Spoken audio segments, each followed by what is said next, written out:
Miss হবে না আপনার পছন্দের টিভি শো। দেখুন জি5 অ্যাপে একদম ফ্রি। কিন্তু তুই যা করেছিস না, পরম আত্মীয়তা করে না। তাই এই উপহারটা দিয়ে আমি আজকে তোকে নাতনি পাতালাম। ছোট ঠাকুরপো তো এতদিন একা ছিল, বলছি ওরা কোথায় থাকবে? ছোটকারা উপরে নতুন ঘরে থাকবে।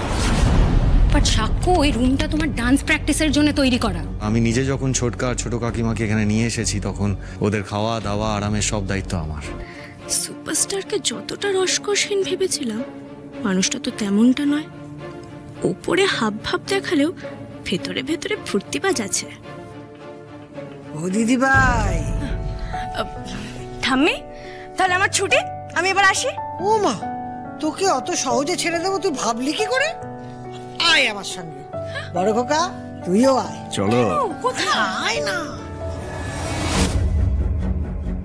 এই মেয়েটার সাথে পাল্লা দিয়ে তোমরা একদিনে সুপারস্টারের বাড়িটা বস্তি বানিয়ে দিলে।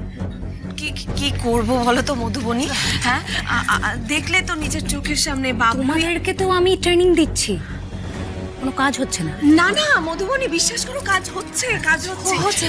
তুমি প্লিজ রাগ করো না। হ্যাঁ, রাগ করো না। এই মেজো, হ্যাঁ, দাঁড়িয়ে না থেকে ওর জন্য একটু গ্রিন টি এনে দে না। হ্যাঁ, দিচ্ছি। একটু ওয়েট করো মধুবনী, আনছি। দিদি একটু শোনো না কথা। বসো।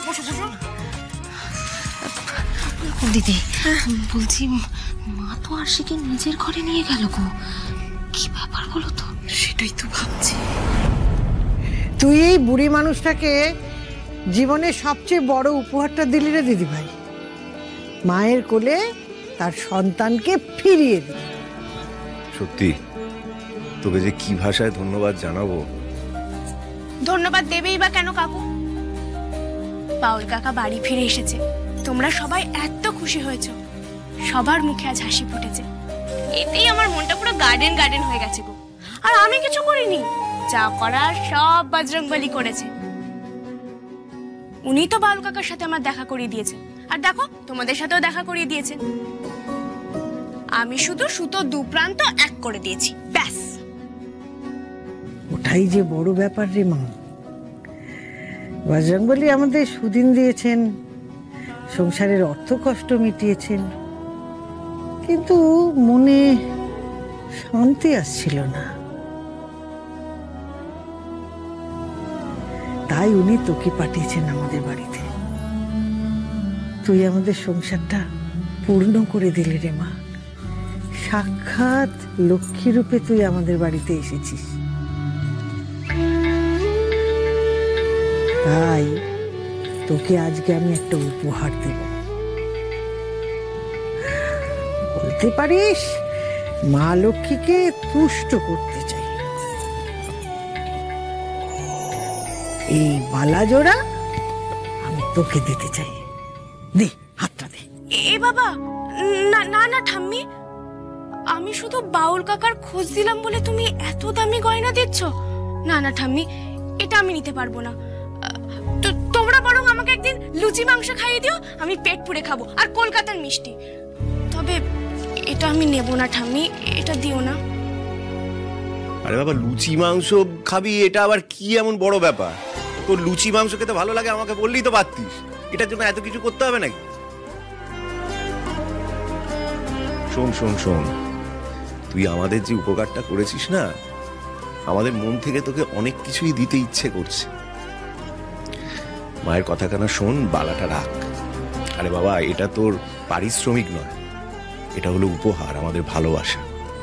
দেখ, এক সপ্তাহ আগেও তোকে আমরা কেউ চিনতাম না, তোর সঙ্গে আমাদের কোনো রক্তের সম্পর্কও নেই, কিন্তু তুই যা করেছিস না, পরম আত্মীয়তা করে না। তাই এই উপহারটা দিয়ে আমি আজকে তোকে নাতনি পাতালাম। ঠাম্মি আর নাতনির সম্পর্কটা না বেঁধে রাখতে চাই। মা লক্ষ্মীকে বেঁধে রাখার একটা ফোন দিয়ে বলতে পারিস। তুই আর না করিস না মা, দে হাতটা দে। কিন্তু ঠাম্মি, না, আমি আর কোনো কথা শুনতে চাই না। দে হাতটা দে, দে।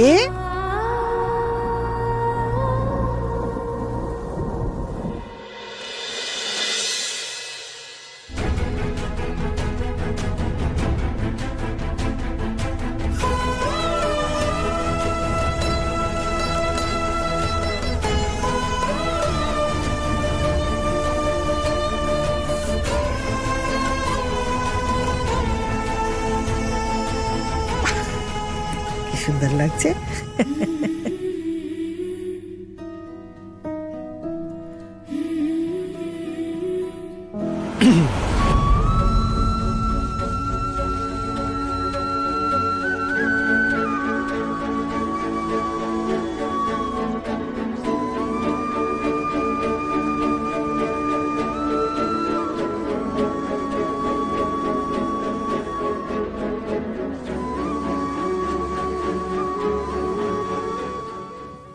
জানি জানি অনেকক্ষণ হয়ে গেছে, বরণ টরণও হয়ে গেছে, কাকা কাকিমাও সেটেল।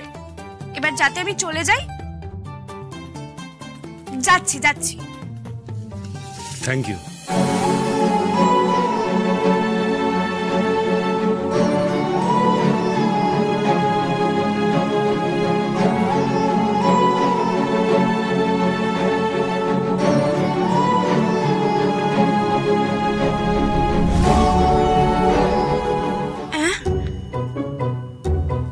আপনি আমায় থ্যাংক ইউ বল।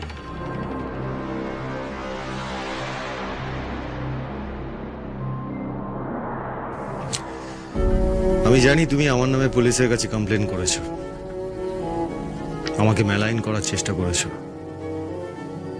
কিন্তু এটাও সত্যি যে আজ যদি তুমি না থাকতে তাহলে হয়তো আমরা আমাদের ছোটকাকে কখনোই খুঁজে পেতাম না।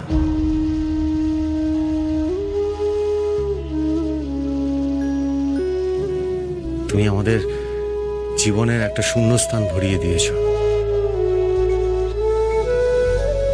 সেই জন্য থ্যাংক ইউ সো মাচ।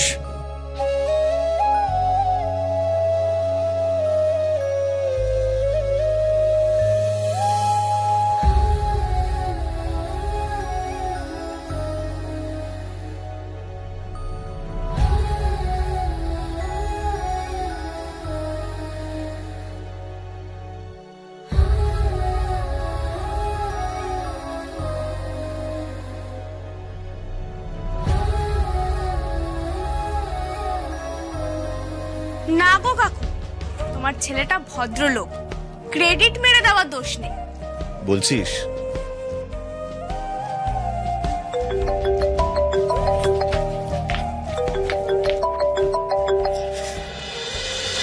হ্যাঁ হ্যালো। তুই কোথায় আছিস? কেন মা, কি হয়েছে? আরে পাত্রপক্ষের বাড়ি থেকে ফোন করেছিল, ওরা আজই বিকেলে কাকুইকে দেখতে আসতে চাইছে। যদি পছন্দ হয়ে যায় পাকা কথা বলে যাবে। তুই না থাকলে আমরা সব দিক সামলাবো কি করে বল? সে কি, কটার মধ্যে ঢুকবে পাত্রপক্ষ? 4টে। আচ্ছা বেশ মা, তুমি লুচির ময়দাটা মেখে রাখো, আমি কিছুক্ষণের মধ্যে ঢুকে যাব। আর পাপাইদা দেখো ফাঁকা আছে কিনা, ওকেও ডেকে নাও। জি5 ডাউনলোড করুন আর সব এপিসোড দেখুন একদম ফ্রি।